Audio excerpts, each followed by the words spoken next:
We are now, as we are about to enter August, in a situation where, despite promises from this president of cheaper gas, cheaper energy, cheaper stuff, and no new wars, we've got gas back above $4 a gallon.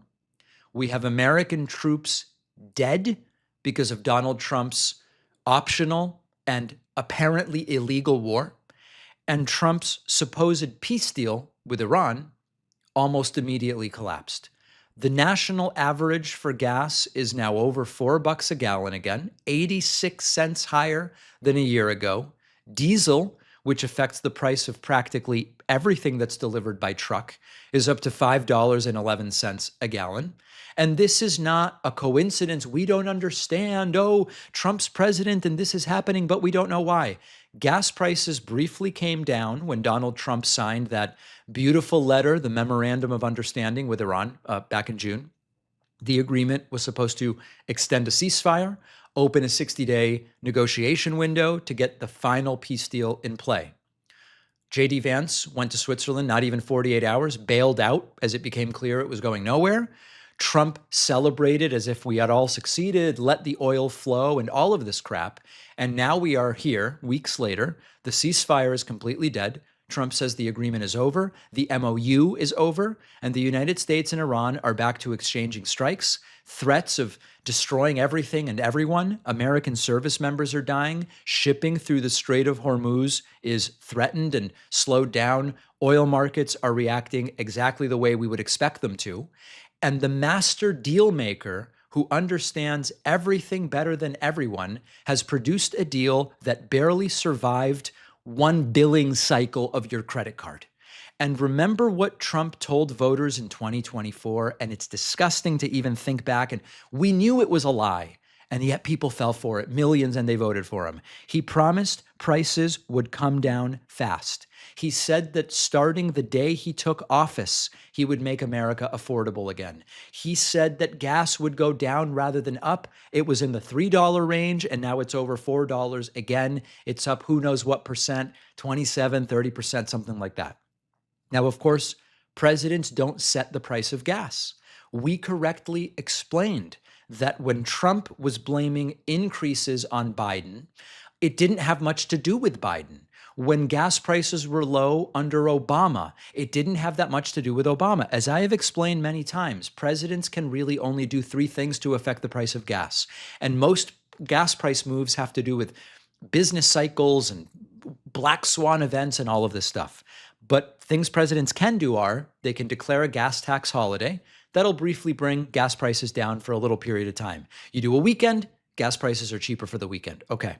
You can release oil from the Strategic Petroleum Reserve, which Trump is doing, by the way, out of a panic. When Biden did it, it was evil. When Trump does it, yeah, make America great again.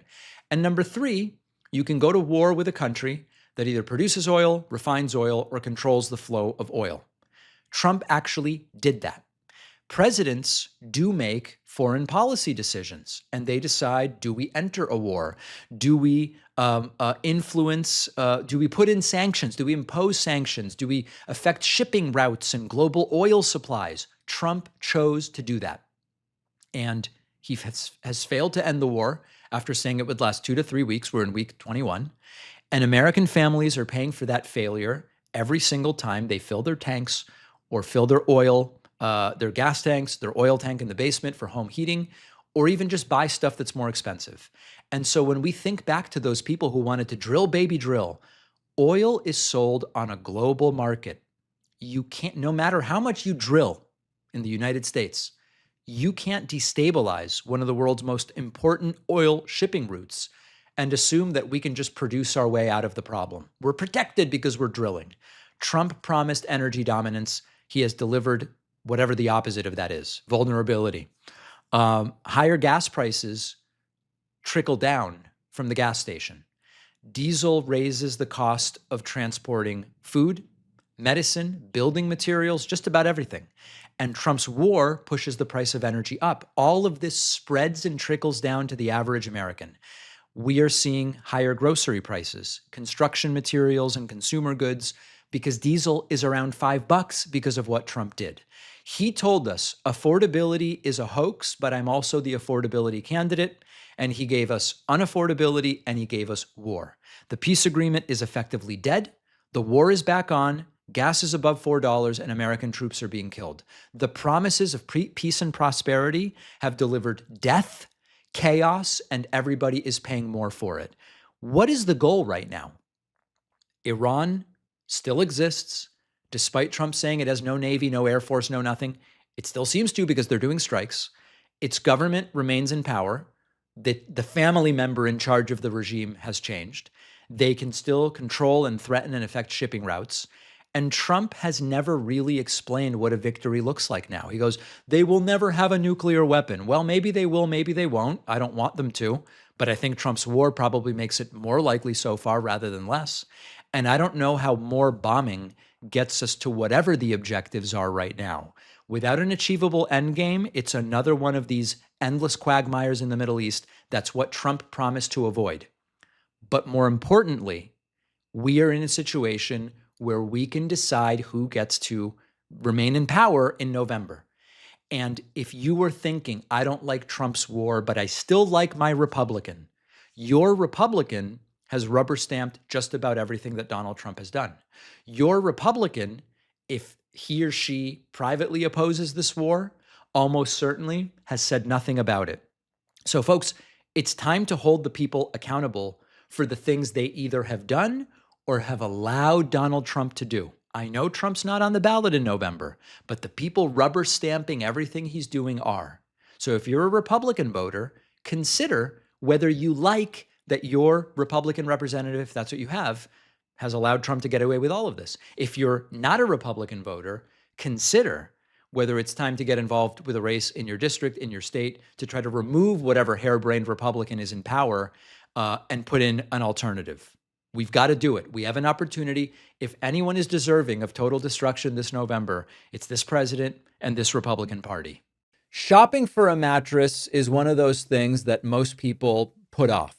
Once you finally decide we're going to do it, you just start guessing, which is why our sponsor, Helix Sleep, is such a great way to go. I've been sleeping on a Helix mattress for years at this point. You go to the Helix website, you take a short little sleep quiz, answer a few questions about your body. How do you sleep? What kind of feel do you like? What are you looking for? And they will match you with a model that is built around your preferences. And that's it. It just simplifies mattress shopping. The thing I most like about my Helix mattress is that the whole process was very straightforward. I just answered a few questions. They matched me with a mattress that is what I wanted.